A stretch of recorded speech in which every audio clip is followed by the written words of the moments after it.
Star Wars Dark Forces is maybe one of the most definitive Star Wars games ever made. Not even just for games within the franchise, but for shooters as a whole. Welcome to Holocron Hoard, a Star Wars channel with a mission to play every Star Wars game ever made. Today, we're looking at a game that kicked off Kyle Katarn's journey as a Star Wars Legends legend. We're going to peek at the history of the game itself, how it plays, the story, whether or not the game could be canon, even if it isn't, and just is it fun? If you like this video, be sure to give it a thumbs up, maybe click the subscribe button, leave a comment, all that stuff helps the channel out a ton. Now let's look at Star Wars Dark Forces.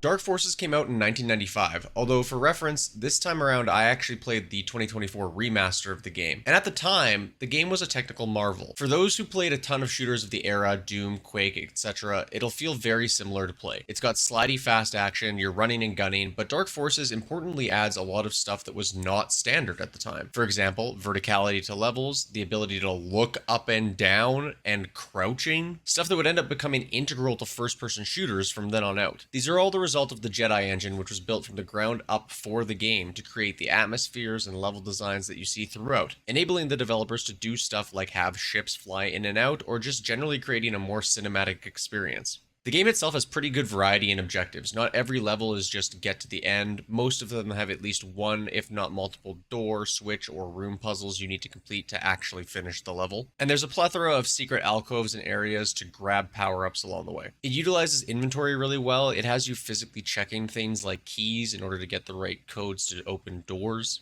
The weapon variety honestly impressed me too. The 9 or so guns you get over the course of the game mostly behave very differently, even if I found a couple that I usually use. And there were some that I truthfully never really figured out how to use reliably without just dying. Lots of the weapons have alternate firing modes too, even the mines and thermal detonators. You can throw a thermal detonator that will explode right away, or you can throw one that bounces around and has a delayed explosion. Overall, it just feels like a really fleshed out gameplay experience. It's a good example of a game being simple, but still very, very fun. Dark Forces also has cutscenes that are honestly pretty fun to watch, and I have to say, I was impressed with the visual quality on the remastered versions, all things considered, and I thought the art was kind of fun. But the main thing I find interesting about Dark Forces and why I wanted to play it first is the story and starring character. Dark Forces was one of the first games to have a wholly unique narrative. Originally supposed to feature Luke Skywalker, the developers pivoted in order to have more freedom with the narrative, which resulted in the creation of Kyle Katarn, who we'll get to more in just a second. The next section is going to spoil the plot of Dark Forces, which I can't imagine a large portion of people care about, but just in case, you've been warned. Kyle Katarn is an ex-Imperial turned mercenary, and the game opens with a prologue mission revealing that Katarn was the one who stole the Death Star plans and delivered them to the Rebel Alliance prior to A New Hope. That's really the only mission that directly ties into the original trilogy, though. After that, we skip forward to an attack on the Rebels' TAC base on the planet Talay. Katarn investigates the attack and discovers a sinister project for the Empire known as the Dark Trooper Project, a plan to develop hybrid battle droids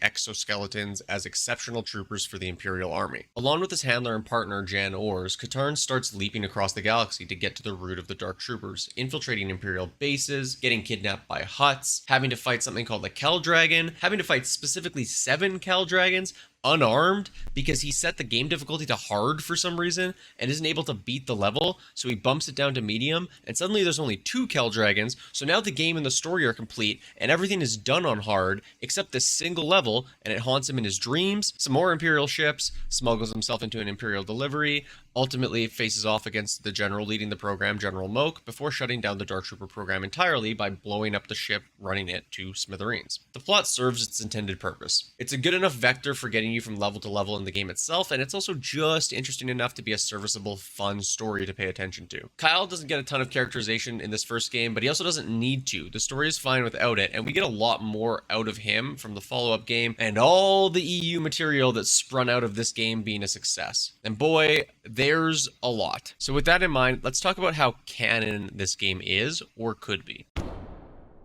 I won't get into the full spiel here, that's a video for another day, but in case you've stumbled upon this and are unfamiliar, Star Wars work is split into 2 distinct categories: Canon and Legends. In 2014, after the acquisition of Lucasfilm a year and a bit prior, Disney announced that all published material outside of things George Lucas himself created would be considered Legends, and everything going forward would be the canon Star Wars universe. Legends stuff was still available to experience and to draw characters and even events from, but the depictions in those books were no longer truly canon and thus could be contradicted. This has drawn the ire of a lot of Star Wars fans over the years, and I don't want to get into that debate today, but needless to say, I choose to view Legends like this: stuff that obviously is contradicted didn't happen. Stuff that isn't really contradicted by modern canon. Maybe it did, maybe it didn't. I take the name Legends literally as legends told in universe. Maybe some embellishment, maybe some are slightly off, and maybe some of these just straight up didn't happen. There's good stuff in Legends, but the entirety of the old EU doesn't need to be held up like some shining example of perfection, because a lot of it really wasn't.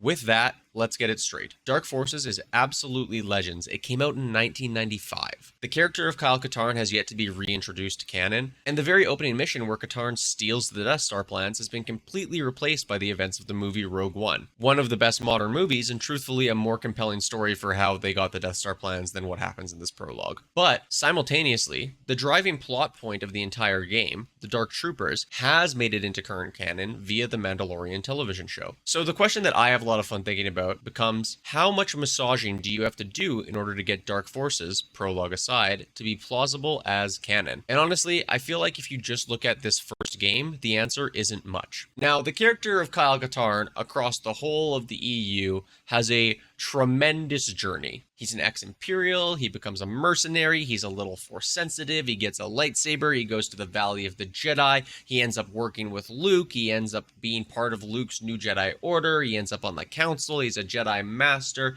he has his own run-ins with the dark side and his own demons to face. There's a whole lot of plot out of Kyle Katarn after Dark Forces. Some of it we're going to see in this project as we get into the later Jedi Knight games. So if you look at the character of Kyle Katarn as a whole, you can't really reconcile him with what we know happens in canon post Return of the Jedi. But if you look at the iteration of Kyle Katarn spelled out in just this first Dark Forces game, an ex-Imperial mercenary running ops for the rebels, that's highly plausible. It requires basically no suspension of disbelief to believe this guy was just operating during the rebellion. And the Dark Trooper program? Can we reconcile the details in Dark Forces with the canon depiction of Dark Troopers? Let's break it down. The Dark Trooper program is often referred to in phases, and in both canon and Legends, actually involves both droid and exoskeleton armor variants. In canon, our Phase 2 troopers are seen in the now-defunct mobile game Star Wars Commander, and at that point are still a suit operated by a person. In Legends, the Phase 2 troopers can be either. It's still an exoskeleton, but it can also operate on its own as a droid. So it's not a big leap to align these. While we never see the canon Phase 2 troopers operate on their own, it is noted in the source book Dawn of Rebellion that the entire Dark Trooper program was always intended to utilize droids in some way. So it's not a big leap to imagine that the Phase 2 suits could have been autonomous like their Legends counterparts. Phase 3 Dark Troopers in canon are fully droids. The human pilot has been completely eliminated.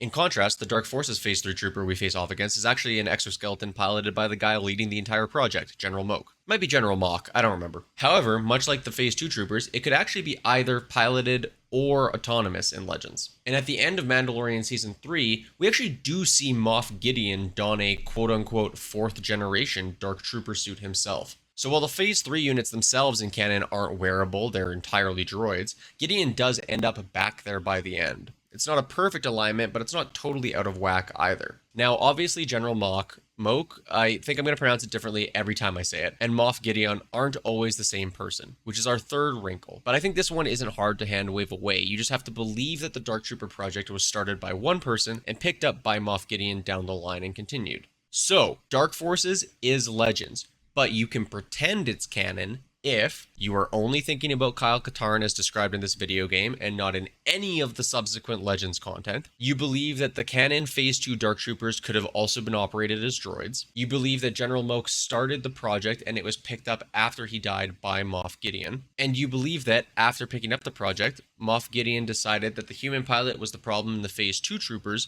and shifted them to being droid only before deciding that Phase 4 should once again be a suit. Maybe after watching all of his droids get cut down by Luke Skywalker at the end of Season 2. All in all, I don't think you have to suspend your disbelief that much in order to consider this still canon to some degree. And it's fun to think that somewhere out there in the galaxy, there's some version of Kyle Katarn still running around waiting to emerge from behind the curtain. However, canon or Legends, none of that means anything about my experience playing Dark Forces, and ultimately, I had a lot of fun. A lot more fun than I thought I was going to have with a game this old. It's easy to see why this is a pretty beloved game by people. Having played both the traditional and the remaster, I probably do lean towards the remaster.